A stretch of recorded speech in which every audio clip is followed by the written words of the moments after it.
नमस्कार दोस्तों, आप देख रहे हैं टेक रिसर्च। और आज हम बात करने वाले हैं कि how to invest in stock market. लेकिन उससे पहले हम बात कर लेते हैं हमारे पिछले वीडियो की। पिछला एक वीडियो था हमारा शेयर मार्केट जुआ है क्या। उसमें मैंने सब कुछ लगभग हमें जितनी जानकारी थी या हमें लग रहा था कि जहाँ पे डाउट है मैंने क्लियर किया कि शेयर मार्केट जुआ है या नहीं है। और दूसरा हमारा वीडियो था कि how to open demat account या how to enter in stock market. ये वीडियो उन लोगों के लिए था जो बिगिनर्स हैं, जो अभी शुरू करना चाहते हैं, जिनको पता नहीं है कि डीमैट अकाउंट क्या होता है और डीमैट अकाउंट कैसे ओपन करते हैं और हम मार्केट में बाई और सेल कैसे करते हैं, ट्रेड कैसे लेते हैं। तो ये चीज़ शॉर्टकट में मैं इस वीडियो में क्लियर किया हूँ और मैं सोच रहा हूँ इस एपिसोड को हम आगे बढ़ाएंगे। और इसमें सबसे पहले हम शुरू करेंगे इन्वेस्टमेंट से कि how to invest in stock market. उसके बाद हम धीरे धीरे आगे बढ़ेंगे और इंट्राडे में स्टॉक सिलेक्शन और इंट्राडे में काम कैसे करना है, support and resistance and future and option, हम सारी चीज़ों पे डिस्कस करेंगे एक एक करके। ये एपिसोड थोड़ा लंबा होने वाला है लेकिन वीडियो आपको छोटा ही मिलेगा। तो स्टॉक मार्केट में इन्वेस्ट करने के लिए हमें सबसे पहले एनालिसिस की ज़रूरत पड़ती है। एनालिसिस की जो ज़रूरत पड़ती है उसमें मैं आपको बता दूँ कि सबसे फर्स्ट होता है एनालिसिस। एनालिसिस में क्या क्या आता है आपको मैं क्लियर कर देता हूँ। उसमें पहला होता है टेक्निकल एनालिसिस। टेक्निकल एनालिसिस में ट्रेंड लाइन आता है, इंडिकेटर आता है और लास्ट में आता है हमारा साइकोलॉजी कि हम किस साइकोलॉजी पे काम करते हैं, हमारा साइकोलॉजी कैसा है। हमें अपने साइकोलॉजी पे कॉन्फिडेंस जितना होगा हम मार्केट में उतनी ही ज़्यादा देर तक टिक सकते हैं और उतना ही ज़्यादा अर्निंग कर सकते हैं।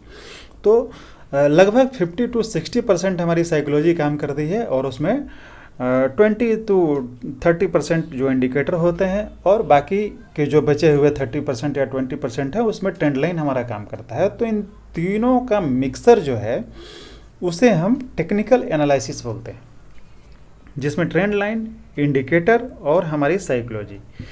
तो जो लोग प्राइस एक्शन पे काम करते हैं, जैसे धीरे धीरे एक्सपीरियंस होते जाता है, तो उसके बाद जो है ना ट्रेंड लाइन की ज़रूरत तो कहीं कहीं पड़ती है सिर्फ देखने के लिए, बाकी इंडिकेटर की ज़रूरत लगभग ख़त्म हो जाती है। तो प्राइस एक्शन पे काम करने के लिए सिर्फ हमको ट्रेंड लाइन और साइकोलॉजी चाहिए। ये दोनों अगर चीज़ें हमारे पास है, अगर 50-50 हम दोनों को यूज करते हैं तो बहुत ही अच्छी एनालिसिस हम कर सकते हैं। ये चीज़ें मैं आपको बताने की कोशिश कर रहा हूँ। और दूसरा होता है फंडामेंटल एनालिसिस। तो फंडामेंटल एनालिसिस की बात हम बाद में करेंगे, इसमें बहुत सारी चीज़ें हैं और इसको डिटेल में मैं डिस्कस करूँगा। तो सबसे पहले हम बात कर लेते हैं टेक्निकल एनालिसिस की और उसके लिए मैं लेके चलता हूँ आपको चार्ट पे। तो ये देखिए दोस्तों, आपके सामने निफ्टी 50 का चार्ट है और ये वन डे का चार्ट है। वन डे का चार्ट अभी हम लोग देख रहे हैं और इसमें मैं आपको दिखाना चाहूँगा कि ट्रेंड लाइन कैसे ड्रॉ करेंगे और सपोर्ट एंड रेजिस्टेंस कैसे ड्रॉ करेंगे। लेकिन ध्यान रहे दोस्तों, ये मैं बता रहा हूँ लॉन्ग टर्म के लिए। जो लॉन्ग टर्म करते हैं या जो शॉर्ट टर्म करते हैं या जिसको हम स्विंग ट्रेडिंग बोलते हैं, आप इंट्राडे में यूज नहीं करेंगे। इंट्राडे के लिए बात हम करेंगे लेकिन बाद में करेंगे। ये सिर्फ लॉन्ग टर्म और शॉर्ट टर्म के लिए है, जिसको आप स्विंग ट्रेडिंग भी बोलते हैं। तो चलिए हम बात कर लेते हैं। आप देखिए यहाँ पे ये फायर का एप्लीकेशन है, फायर्स को मैं यूज़ कर रहा हूँ और इसमें ये जो भी आपके ब्रोकर हैं, या तो जीरोधा है या एंजल वन है या अपस्टॉक, आप जिसको भी यूज़ करते हैं उसमें भी टेक्निकल टूल्स दिए हुए हैं जिसको कि आप यूज़ कर सकते हैं। उसमें आपको देखना पड़ेगा कि वो किधर है और कैसे यूज़ करना है, बाकी मैं इसमें आपको बता दे रहा हूँ। अभी हम एक सपोर्ट ड्रॉ करेंगे। वन डे के चार्ट पर हम लोग हैं। अब सपोर्ट कैसे ड्रॉ करेंगे मैं आपको दिखाता हूँ। ये देखिए, इस लाइन को हम यहाँ लेके आएंगे। कैंडल जहाँ लास्ट है, एंड पॉइंट जहाँ पे है वहाँ पे हम रखेंगे और यहाँ से एक, हाँ ये हो गया हमारा डिमांड जोन। ये हो गया हमारा डिमांड जोन। अब हम इसको थोड़ा सा बड़ा करते हैं तो आप लोगों को क्लियर हो जाएगा। ये हो गया हमारा डिमांड जोन। इसमें डिमांड जोन का मतलब क्या है कि जब भी स्टॉक या जब भी निफ्टी इस डिमांड जोन में आती है तो वो ऊपर जाने की कोशिश हमेशा करती है। मतलब इसका मतलब क्या होता है कि जब भी इस जोन में आए या जब भी इस लाइन को टच करे जैसे यहाँ टच किया, जैसे यहाँ टच किया, जब भी इस डिमांड जोन को टच करे तो हमें बाइंग की अपॉर्चुनिटी ढूंढनी है। मतलब ये एक सपोर्ट हो गया, ये एक स्ट्रॉन्ग सपोर्ट हो गया, जहाँ की वन डे के चार्ट पे 2 बार इसने सपोर्ट लिया है, ये एक स्ट्रॉन्ग सपोर्ट हो गया। तो यहाँ पे जब भी निफ्टी आएगा हम यहाँ बाई करने की कोशिश करेंगे, तो इसको हम सपोर्ट बोलते हैं, इसको हम सपोर्ट बोलते हैं। तो हमको लग रहा है कि आपको क्लियर हो गया होगा कि हम सपोर्ट आइडेंटिफाई कैसे करेंगे। मतलब मल्टीपल टाइम मतलब एक बार से ज़्यादा जहाँ भी कोई भी स्टॉक या निफ्टी या बैंक निफ्टी जहाँ भी आके सपोर्ट लिया है उसको हम सपोर्ट बोलते हैं, और डिमांड जोन बोल सकते हैं, और उसको स्ट्रॉन्ग सपोर्ट हम बोलते हैं। वहाँ जब भी आएगा दोबारा, अगर जब भी आता है यहाँ पे जब मिलेगी हमको, तो हम हमेशा बाइंग की अपॉर्चुनिटी ही ढूंढेंगे। चलिए, ये तो आपको क्लियर हो गया। अब हम बात करते हैं रेजिस्टेंस की, कि रेजिस्टेंस हम कैसे ड्रॉ करेंगे और रेजिस्टेंस कैसे ढूंढेंगे। सबसे पहले तो हम ढूंढना हम सीख लेते हैं कि हमको कैसे ढूंढना है, आइडेंटिफाइंग कैसे करना है। अब हम यहाँ देखेंगे, इसका टॉप हमको ढूंढना पड़ेगा कि एक स्ट्रॉन्ग रेजिस्टेंस कहाँ बन रहा था, फिर उसके बाद कहाँ बनना शुरू किया। ये देखिए, आपको मैं दिखाता हूँ। तो यहाँ पे हॉरिजॉन्टल लाइन हम यहाँ पे ड्रॉ करेंगे, देखेंगे तो यहाँ पे एक रेजिस्टेंस था, इसको मैं रेड कर देता हूँ। यहाँ पे एक रेजिस्टेंस था, चूँकि इसको तोड़ के, अब देखिए यहाँ पे मैं अगर आपको दिखा दूँ तो कितना बार 1 2 3 और 4 इसने इसको रिस्पेक्ट किया है, जिसमें 1 टाइम इसको तोड़ के चला गया, इसको रिस्पेक्ट नहीं किया, इसको रिजेक्ट कर दिया। दूसरी बार यहाँ रिजेक्ट किया, और तीसरी बार जब यहाँ रिजेक्ट किया तो इसने इस लाइन को जब रिजेक्ट किया तो देखिए क्या रैली दिया है।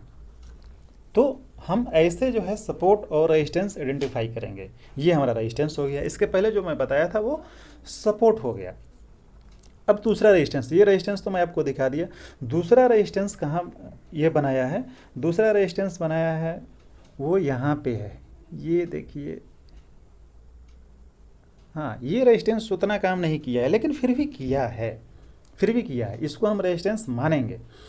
क्यों मानेंगे? अब क्या होता है कि जैसे निफ्टी, अगर निफ्टी इसको रिस्पेक्ट करता है, और रिस्पेक्ट करके, जैसे मान लीजिए कि इसने यहाँ इसको रिस्पेक्ट किया, तो यहाँ रिस्पेक्ट करने के बाद, यहाँ तो हमें पता नहीं चला, लेकिन यहाँ रिस्पेक्ट करने के बाद अब हमें यह पता चल गया है कि ये एक स्ट्रॉन्ग रेजिस्टेंस है। तो जब भी यहाँ जाएगा तो एक बार हम कोशिश करेंगे कि हम यहाँ से अपना पोजीशन, अगर बाइंग का पोजीशन बनाए हैं तो यहाँ पे हम जरूर प्रॉफिट बुक करेंगे। ये हम हमेशा कोशिश करेंगे, यहाँ भी प्रॉफिट बुक करने की कोशिश करेंगे। लेकिन यहाँ इसने इसको रिजेक्शन दिया, इसने इसको रिजेक्ट किया, और रिजेक्ट करने के बाद इसने इसको क्रॉस ओवर किया। क्रॉस ओवर करके ये देखिए क्या इसने रैली दिया है, बहुत बढ़िया रैली है। तो ऐसे हम रेजिस्टेंस और सपोर्ट आइडेंटिफाई करेंगे। रेजिस्टेंस हमारा होता है, अगर रेजिस्टेंस को तोड़ के कोई भी स्टॉक या निफ्टी या बैंक निफ्टी अगर हमारे रेजिस्टेंस को तोड़ती है और तोड़ के फिर रीटेस्ट करती है, रीटेस्ट करके फिर ऊपर चलने की जब कोशिश करती है, तो यहाँ से हम अपना पोजीशन बना सकते हैं। यहाँ पे हम पोजीशन अपना इनिशिएट कर सकते हैं, और इस लाइन को हम एसएल मान सकते हैं। तो ये हो गया रेजिस्टेंस और सपोर्ट। अब इसके बाद हम बात करेंगे ट्रेंड लाइन की। ये ट्रेंड लाइन, बाकी और भी ट्रेंड लाइन है इसमें, ऐसा नहीं है कि ये रेजिस्टेंस एक सपोर्ट आइडेंटिफाई कर लिए तो हमारा काम खत्म हो गया, नहीं खत्म हुआ। इसके बाद हम बात करेंगे कि ट्रेंड लाइन कैसे ड्रॉ करें। जहाँ पे हमको सपोर्ट नहीं मिल रहा हो, जहाँ पे हमको रेजिस्टेंस नहीं मिल रहा हो, तो वहाँ पे एक ट्रेंगल ट्रेंड लाइन हमको ड्रॉ करना पड़ता है, और उस ट्रेंगल ट्रेंड लाइन में हमको पता चलता है कि इसने कहाँ कहाँ सपोर्ट लिया और कहाँ कहाँ इसका रेजिस्टेंस हो सकता है। अब ट्रेंगल में ट्रेंड लाइन के लिए मैं आपको, हाँ, इसको ही मैं डिलीट कर लेता हूँ, उसके बाद क्लियर हो जाएगा। अब देखिए यहाँ पे थोड़ा जूम कर देता हूँ, ये जो एरिया है, हाँ, ये जो एरिया है, यहाँ पे इस पूरे एरिया में हमको कहीं भी सपोर्ट और रेजिस्टेंस हॉरिजॉन्टली हमको नहीं मिलेगा। ये देखिए, इस पूरे एरिया में हमको कहीं भी हॉरिजॉन्टली सपोर्ट एंड रेजिस्टेंस नहीं मिलेगा। तो यहाँ पे हमको क्या करना पड़ेगा, ट्रायंगल ट्रेंड लाइन ड्रॉ करना पड़ेगा। तो चलिए इसको हम देख लेते हैं कि इसमें हम कैसे ड्रॉ करेंगे। ये रहा ट्रेंड लाइन, ठीक है, ट्रेंड लाइन मिल गया। अब यहाँ हम जो है इसके बॉटम पे इसका बॉटम कहीं चूज करेंगे और एक बॉटम को पकड़ के हम यहाँ से एक ट्रेंड लाइन ड्रॉ करेंगे। मतलब मल्टीपल कैंडल जो है उस लाइन में टच होनी चाहिए। मल्टीपल कैंडल मतलब एक से ज़्यादा, अगर 2 3 4 5 अगर जितनी कैंडलें ज़्यादा अगर टच कर गई तो हमारा एक अच्छा सपोर्ट बनेगा, लेकिन एक से ज़्यादा कैंडल टच होनी चाहिए उसी ट्रेंड लाइन के नज़दीक में। तो ये हो गया एक हमारा trend line, triangle trend line. तो अब आप ये देख रहे होंगे, इसमें आपको देखने के लिए मिल रहा होगा कि यहाँ पे इसने फर्स्ट टाइम यहाँ पे सपोर्ट लिया था, सेकंड टाइम यहाँ पे लिया, तो अब क्या प्रोबेबिलिटी बन रही है कि ये थर्ड टाइम भी यहाँ पे सपोर्ट ले। आप ध्यान से समझिएगा, थर्ड टाइम भी यहाँ पे सपोर्ट ले, और ये निफ्टी अभी नीचे ही आ रहा है, तो मे भी हो सकता है कि इस ट्रेंड लाइन से सपोर्ट लेके ये ऊपर जाए। ये मैक्सिमम चांसेस हैं इसके। बाकी ये ट्रेंड लाइन को तोड़ भी सकती है, हो सकता है रिस्पेक्ट ना करे, इसको रिजेक्ट कर दे, तो हमें उसके लिए भी तैयार रहना पड़ेगा। लेकिन ये आपको मैं दिखा रहा हूँ कि ये एक सपोर्ट बन गया, दूसरा सपोर्ट ये बन गया, तीसरा सपोर्ट ये हो सकता है। ठीक है, इसी तरह ये तो हमने सपोर्ट ड्रॉ कर लिया, और इसी तरह हम एक रेजिस्टेंस भी इसका ड्रॉ कर सकते हैं। रेजिस्टेंस में हमको क्या पता चलेगा, जैसे ऊपर मान लीजिए कि इसके अगर वनडे के चार्ट में हम देख रहे हैं, तो वनडे के चार्ट में क्या देख रहे हैं कि इसके ऊपर हमें कुछ नहीं है। अगर हम यहाँ देख रहे हैं तो इसके ऊपर हमें कोई भी रेजिस्टेंस या सपोर्ट नहीं मिल रहा, तो उसके लिए हमको क्या करना पड़ेगा, उसके लिए एक ट्रेंड लाइन हमको यहाँ से ड्रॉ करना पड़ेगा, और एक ट्रेंड लाइन हमको यहाँ से ड्रॉ करना पड़ेगा। तो पता चल जाएगा ये लाइनें जो है ना, ये लाइन जहाँ भी टच करेगी ना, इन लाइनों पे जब कैंडल टच करेगी तो हमें ये मान लेना चाहिए कि एक रेजिस्टेंस और यहाँ से एक रिजेक्शन मिल सकता है, यहाँ से एक रिजेक्शन मिल सकता है, यहाँ से एक रिजेक्शन मिल सकता है। तो ये चीज़ें हमको ट्रायंगल ट्रेंड लाइन में पता चल जाएगा, क्योंकि अगर हम डेली का या वीकली का चार्ट देखते हैं तो हम देखते हैं कि प्रीवियस मार्केट कहाँ से रिवर्स हुआ है या प्रीवियस मार्केट कहाँ तक गया है, वहाँ से हमको रेजिस्टेंस एक मिलेगा, वहाँ से हमको रिजेक्शन मिलेगा। लेकिन जब मार्केट ऊपर ही जा रही है और हिस्ट्री, अगर उसका हिस्टोरिकल डाटा हम देखते हैं तो उस हिस्टोरिकल डाटा में हमको क्या मिलता है कि मार्केट यहाँ से ऊपर नहीं गया है। तो अब यहाँ से ऊपर जब मार्केट निकलता है तो ना हमको रेजिस्टेंस मिलता है और ना हमको सपोर्ट मिलता है। तो उसके लिए हमको क्या करना पड़ता है, ये ट्रायंगल एक लाइन हमको ड्रॉ करना पड़ता है। और मान लीजिए कि मार्केट इसके अंदर चल रही है, तो हमको पता है कि यहाँ जब जाएगी तो ये हमारे लिए रेजिस्टेंस, और यहाँ जब आएगी तो ये हमारे लिए सपोर्ट है, क्योंकि इसमें हमको हिस्टोरिकल डाटा में सपोर्ट एंड रेजिस्टेंस नहीं मिलता है। तो इसलिए हमको ये लाइन ड्रॉ करना पड़ता है। इस लाइन में हमको पता चल जाता है कि हमारा सपोर्ट कहाँ है और हमारा रेजिस्टेंस कहाँ है। तो हमको लगता है कि जो लोग अगर रेजिस्टेंस और सपोर्ट नहीं जानते होंगे, उनको बहुत ही अच्छे से क्लियर हो गया होगा कि सपोर्ट और रेजिस्टेंस हम कैसे ड्रॉ कर सकते हैं। अब चलिए हम बात कर लेते हैं कि इस एनालिसिस के जरिए हम अर्निंग कैसे कर सकते हैं और कैसे हमारी अर्निंग होगी और कैसे हमको पता चलेगा कि हाँ, हम जो कर रहे हैं वो सही है। तो उसके लिए सबसे पहले मैं डिलीट कर लेता हूँ जितना ट्रेंड लाइन है इसमें, और फिर हम आगे बढ़ते हैं। हाँ, तो ये ट्रेंड लाइन जितने थे सारे मैं डिलीट कर दिया। अब आपको एक चीज़ मैं दिखाना चाहता हूँ। चलिए निफ्टी 50 के चार्ट पे ही हम समझ लेते हैं। निफ्टी 50 के चार्ट में ये आप देख रहे होंगे कि ये 2023, ये आप देख रहे हैं 2023 है, ये मार्च है, ये लगभग मार्च और मई के बीच के टाइमिंग जो है, यहाँ पे एक डिमांड जोन बना स्ट्रॉन्ग। यहाँ काफ़ी दिन तक जो है निफ्टी यहाँ पे घूमती रही, सपोर्ट लेती रही, और यहाँ से जब एक रैली आया है, ये मान के चलिए मई में जो रैली आया, तो मई में अप्रोक्स से कितना था, लगभग 17,000 के आसपास। अगर यहाँ हम देखते हैं तो 17,000 के आसपास निफ्टी था, और 17,000 से 20,000 चला गया। कब तक आप देख लीजिए, मई से लेके सितंबर, मई, जून, जुलाई, अगस्त, सितंबर, मतलब 4 महीने में ये 3,000 पॉइंट का रैली दिया। 4 महीने में 3,000 पॉइंट का रैली दिया। अगर यहाँ जिसने भी बाई करके गया होगा, जिसने भी पोजिशनल बाई किया होगा, या शॉर्ट टर्म कहें या लॉन्ग टर्म कहें या स्विंग ट्रेडिंग भी कह सकते हैं, तो यहाँ से 3,000 पॉइंट का रैली आपको 4 महीने में मिला। तो ये है हमारा इन्वेस्टमेंट, ये हमारे इन्वेस्टमेंट का कमाल है।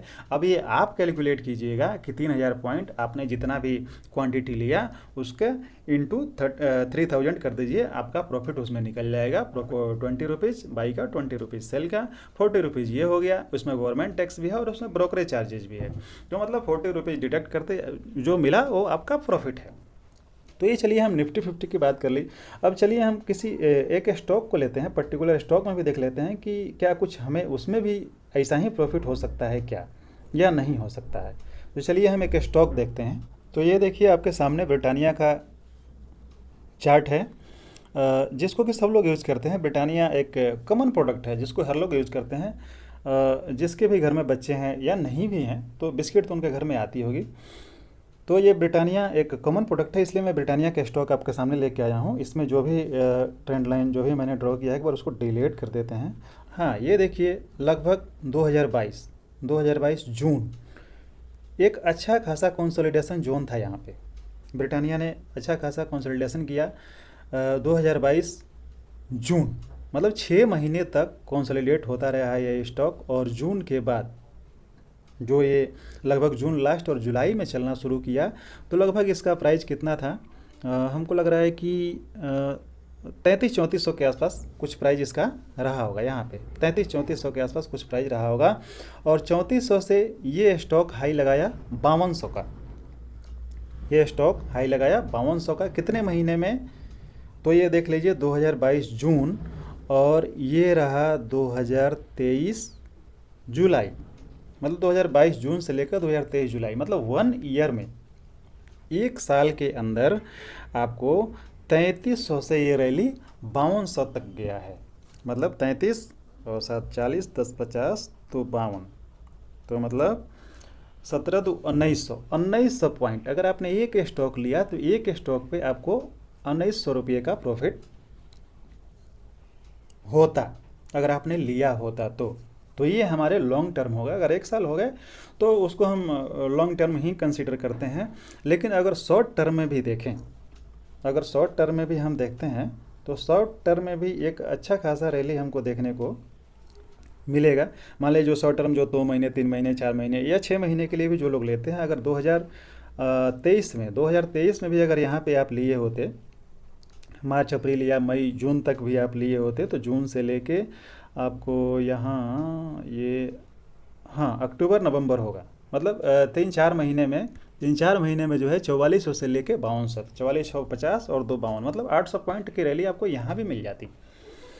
तो ये है हमारे इन्वेस्टमेंट का कमाल। हम जो इन्वेस्टमेंट करते हैं तो इसमें हमको एसएल का डर नहीं है, या मार्केट नीचे आएगी तो हमें एसएल लगाना है, ये हमारे लिए लॉन्ग टर्म है। दूसरा चीज़ है ये कॉमन प्रोडक्ट है, ये हर घर में यूज होने वाला है, ये कंपनी कभी बंद होने वाली नहीं है और कभी नुकसान में जाने वाली नहीं है।